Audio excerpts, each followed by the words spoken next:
All right.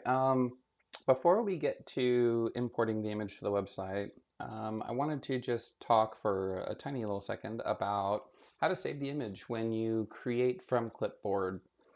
This might seem intuitive to many of you, but it really wasn't for me at first, and it took me a while to figure it out.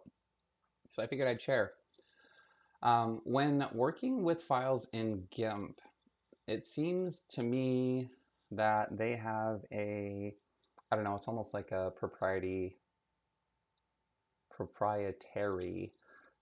file type or something like that. If I try to just save as, um, it tries to save it as this XCF file.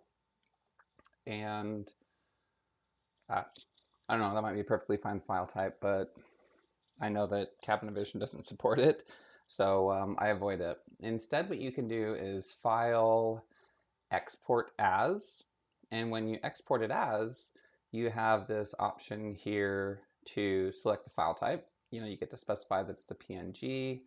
You can select the file type by extension down here. They've got all sorts of different things. And then from there, you just click export and kind of click your way through the other settings. So um, anyway, I've already exported it. So here is the website. And again, I will include this link in the video description down below, but basically you can see on screen, this is kind of what the point of this website is.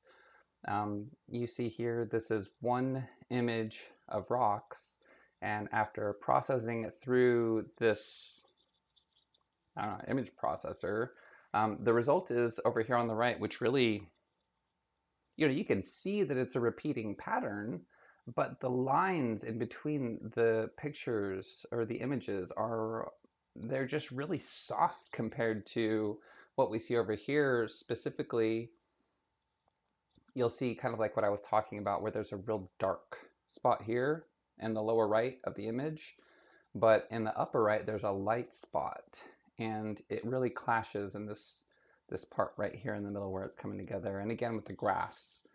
The grass is a really good example as well. You've got these obvious dark spots coming against light spots, and after they process it, they end up with an image. Again, it's still obviously a repeating pattern. You can see this little I don't know, pebble or whatever it is in the grass in the same spot, and it's obviously tiled. But from a frankly from a distance, it looks really good. And when you're rendering in Cabinavision, you're generally not going to be so close that it needs to be absolutely lifelike. There is definitely a good enough, in my opinion, when it comes to setting up textures for Cabinavision. So um, when you go to the website, this is like the home page or whatever. Um, I've not really explored any of this stuff up here, to be honest. I just use this Make Seamless Texture tool. And